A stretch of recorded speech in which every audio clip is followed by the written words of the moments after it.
This is essentially what we use. We have a couple of diagnoses, a whole chapter related to depressive disorders.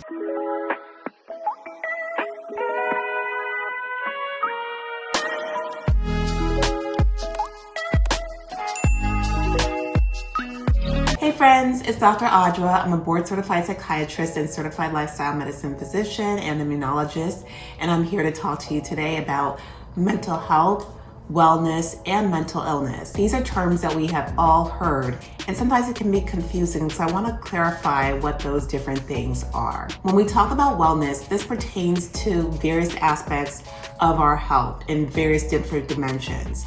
We think of our mental wellness, our spiritual wellness, emotional, physical, and this can even span into thinking of financial wellness, vocational, intellectual.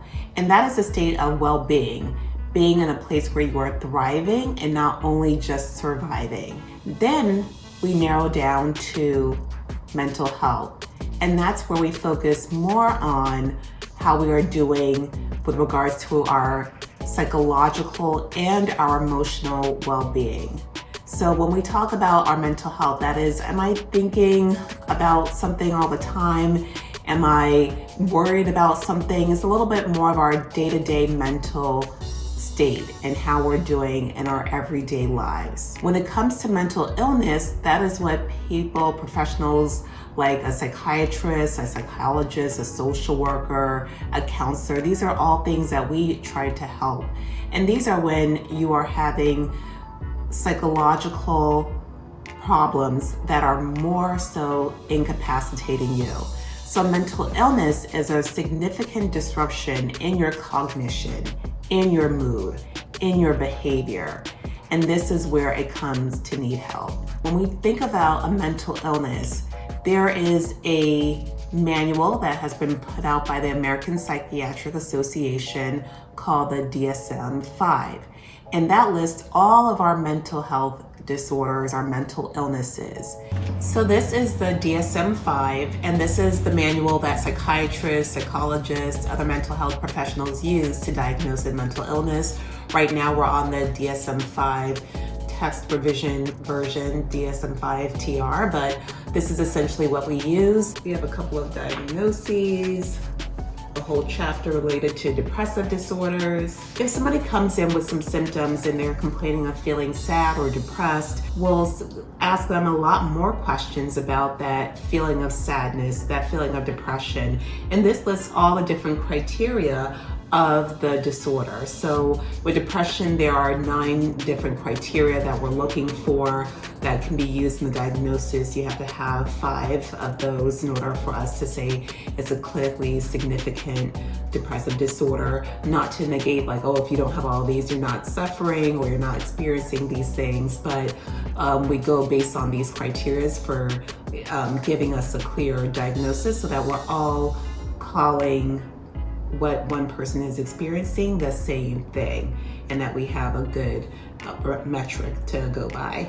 And so I want to let you know and read for you what the definition of a mental illness is as defined by the DSM-V, because this is a criteria that a professional will use in order to diagnose you with a mental illness. A mental disorder is a syndrome characterized by clinically significant disturbance in an individual's cognition, emotion regulation, or behavior that reflects a dysfunction in psychological, biological, or developmental processes underlying mental functioning.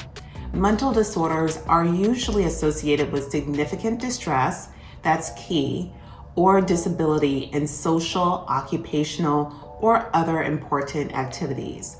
So the big thing that I want to emphasize is not only is it a disruption in your mood or how you're feeling, how you're thinking, but it has to cause significant impairment in your life. Going back to the official definition, an expected or a culturally approved response to a common stressor such as a loss or a death of a loved one is not a mental disorder. Socially deviant behavior, whether it's political, religious, or sexual, and conflicts that are primarily between the individual and society are not mental disorders. unless the deviance or conflict results from a dysfunction in the individual as described above. I know that was a mouthful, but essentially that means that say that you have someone that you love, that you care about, that has passed. Bereavement in its typical forms is not considered a mental disorder, because that's a normal part of life, something that we all experience. And a lot of us will feel sad for a couple of days, weeks, or even years, have memories thinking about someone that has passed.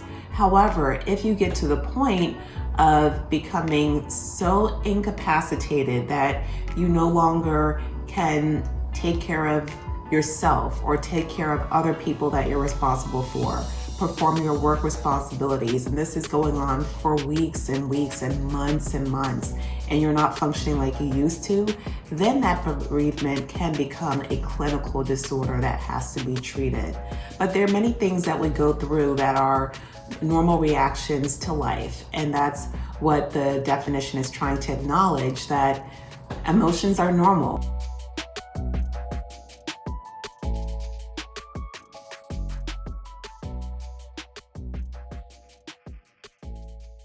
We all go through things. We all think of things in a different way, but is it off the spectrum of being normal? Again, when they mention is something culturally relevant, if somebody believes that certain spirits might arise, but that is in line with their cultural beliefs, that's not a mental disorder. However, if it is far beyond what that society believes and then they're acting inappropriate in relation to that belief, then that can be considered a mental disorder. So an example would be if somebody believes that an angel was talking to them, or they heard the word of God they saw signs. A lot of people, a lot of Christians, a lot of people from many different religions will believe that God has spoken to them. But when it becomes so specific that they are all consumed with this thought, this belief, and it is directing them to do things that are perhaps inappropriate, then that's where we start to think maybe this could be a mental disorder. I want to talk to you a little bit more, or a lot more, about different mental illnesses such as schizophrenia, bipolar disorder, schizoaffective disorder, alcohol use disorder. There are so many in there, and we can go a lot more into that because I know people have a lot of questions. That is something that we need to know and recognize in ourselves and get treated if we have any of those issues, so that we can live the most fulfilling life. We'll also talk about ways that we can facilitate our wellness in different ways, because we all want to live, not just survive, but we all want to thrive. So thank you for joining me today, friends, and I hope you have a great day.